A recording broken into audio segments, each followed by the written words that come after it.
Bonjour à tous. Aujourd'hui, je vous parle d'un thriller domestique qui m'a vraiment embarqué. Il s'agit de Toutes ces fautes d'Andrea Mara, paru en avril 2025 aux éditions Point.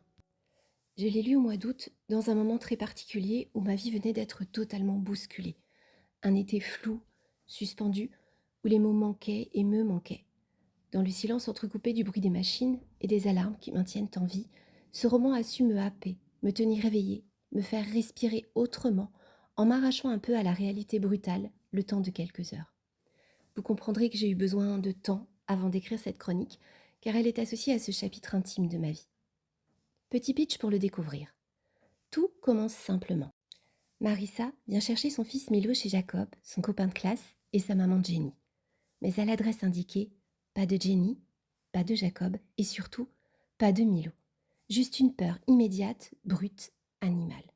Le cauchemar commence, et avec lui, la culpabilité.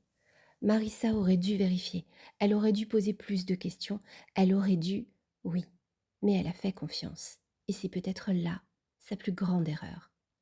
Le lendemain, contre toute attente, Jenny se présente chez elle. On croit alors pouvoir respirer, mais le mystère ne fait que commencer. Qui est derrière cet enlèvement? Pourquoi? Et que cachent vraiment les personnages? Une tension littéraire qui contamine. Ce qui frappe ici, ce n'est pas seulement l'intrigue, c'est l'état intérieur de Marissa. Sa peur devient la nôtre, sa culpabilité glisse dans nos propres pensées, son angoisse nous serre la gorge, on n'est plus seulement lecteur, on est pris dans son système émotionnel. C'est là que le roman est intéressant. Il met en scène ce que l'on appelle une parentalité défensive, ou quand l'amour se transforme en hypervigilance, quand protéger devient contrôlé, quand la peur de perdre prend toute la place. Dans toutes ces fautes, la confiance devient un territoire instable. On observe un glissement psychologique fort, les autres ne sont plus perçus comme des sujets, mais comme des menaces potentielles.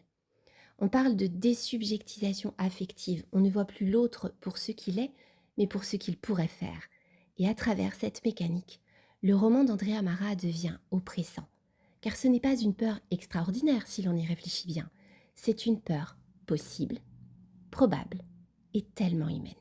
Ce roman explore donc les fractures intimes, les doutes, la force d'une mère et ses fragilités, la peur du regard des autres, l'horreur de s'être trompé sur les gens, et c'est exactement ce qui crée une véritable catharsis pour le lecteur.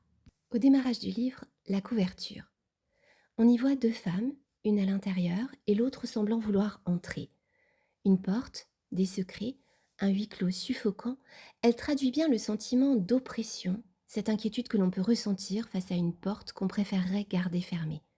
On finit par ne plus bien savoir laquelle de ces deux femmes a le plus peur. C'est simple, presque naïf, et pourtant c'est oppressant. Et le titre? Toutes ces fautes est rempli de sens, car la vraie question est: de qui parle-t-on? Les fautes s'entremêlent, se répondent, s'accumulent, jusqu'à brouiller la frontière entre victime et coupable. Le style d'Andrea Mara. Andrea Mara excelle dans l'art de la manipulation.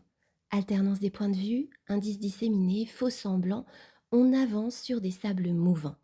On croit comprendre, on se rassure, et finalement, on s'aperçoit qu'on s'est laissé piéger.